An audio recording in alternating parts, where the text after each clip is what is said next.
In July of 1996, on the banks of the Columbia River in Washington state, a skull washed out of the mud.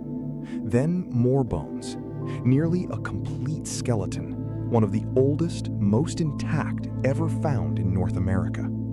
Scientists dated him at 8,500 years old. But the real story wasn't about how old he was.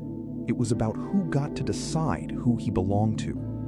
This is the story of Kennewick Man. The skeleton was found near the city of Kennewick, Washington, along the Columbia River. Nearly complete, made up of around 350 separate bone fragments.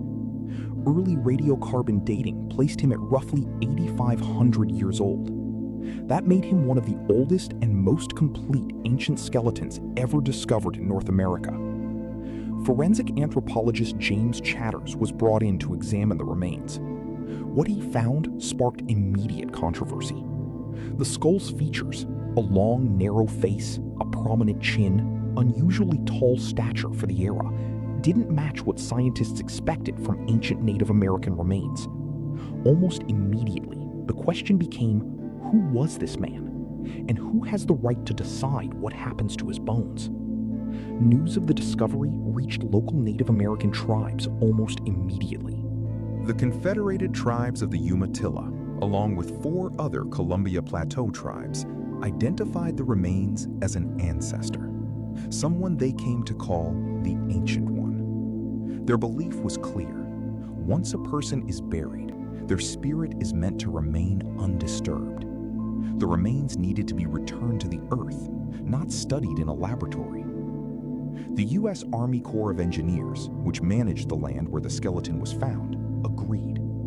On September 10, 1990, the Corps seized the skeleton and halted all further testing, citing a federal law called NAGPRA, the Native American Graves Protection and Repatriation Act, passed in 1990 specifically to protect Indigenous remains and return them to their communities.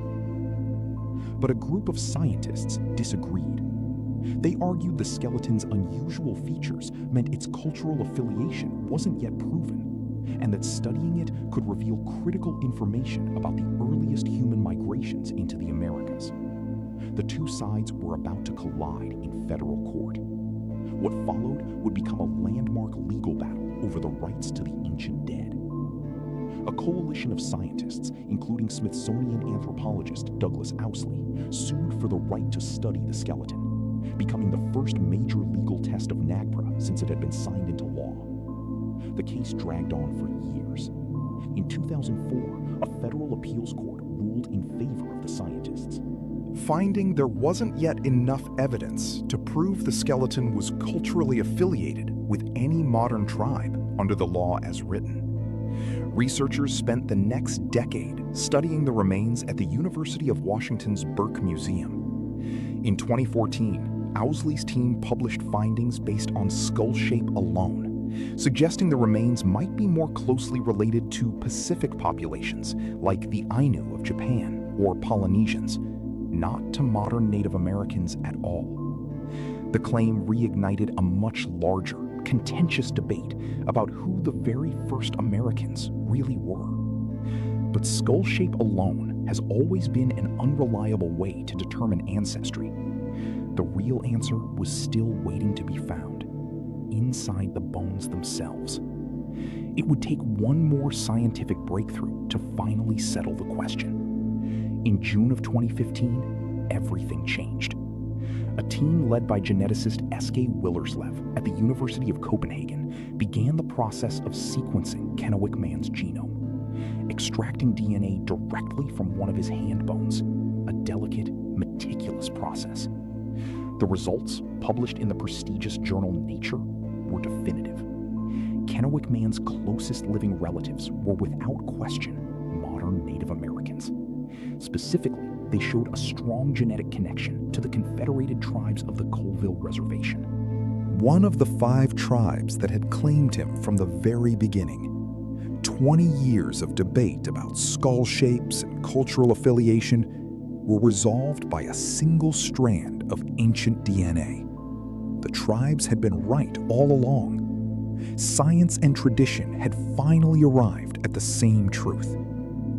In December of 2016, President Obama signed legislation directing the Army Corps of Engineers to return the remains to the coalition of 5 tribes within 90 days. On February 17, 2017, nearly 21 years after he was first found, Kennewick Man, the Ancient One, was finally reburied. Members of the Colville, Umatilla, Nez Perce, Wanapum, and Yakima nations gathered for the ceremony. The exact location of his final resting place has never been made public and never will be.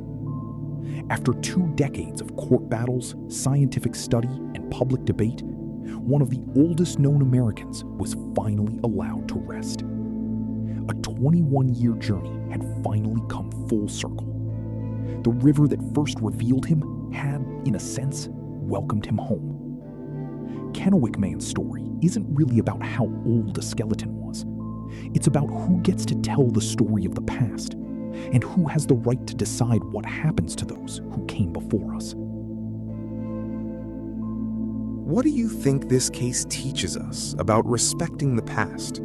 Let me know in the comments below. And if you want to keep uncovering the lost history hidden across America, subscribe to Primal Origins.